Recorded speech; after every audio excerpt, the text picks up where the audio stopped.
Yeah, this year's Masters, Katie, I think it's been interesting with the changes that they've made to the golf course. The new tee on 13, there was a lot of talk about extending the length of the hole. So, I think most of the guys figured out they're just going to hit 3-wood and lay it up to a flat area, whereas before they used to hit it around the corner onto a big slope, which would make the second shot more difficult. But looking at the scores yesterday, it was lots of low scores. Conditions were pretty good. Soft greens. Anytime you give the pros soft greens anywhere, some of the guys are gonna go low. That's what they did this morning. Some low scores again, but then going to be really interesting with the bad weather coming in, cold, rainy. Going to favour the guys that hit a long way. Maybe not so much talk has been made of Lowry. He shot 4 under in the first round. Probably one of the best bad weather players in the world.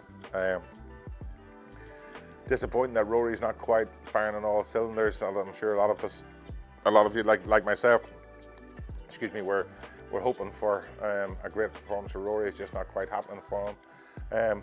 But I think it's on the other scenario is you got Brooks Koepka, live player that's now on the live, but unbelievable talent.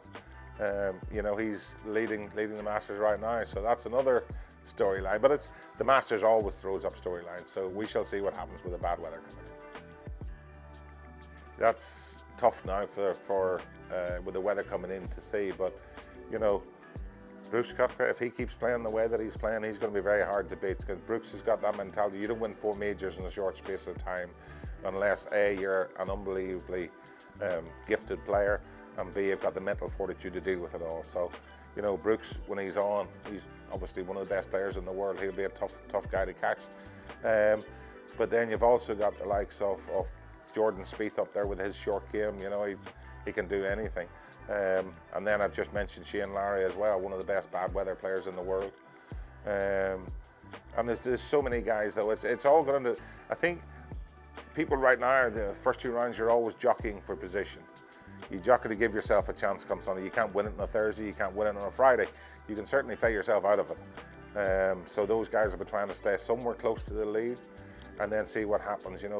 I think with the bad weather coming in, you're going to take away that guy shooting 63 or 64. That's going to not be feasible. So you got to get close, because it's going to be hard to make those birdies in the bad weather.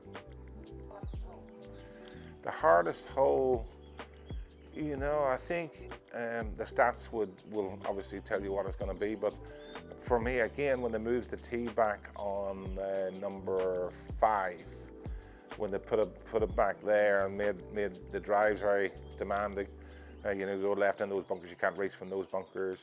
There's so many at number 11 as well. That tee, they just lengthened, and whenever all the trees went down the right-hand side, you had to hit the fairway left, and then you've got a really long shot going back in from there. So 11 plays tough.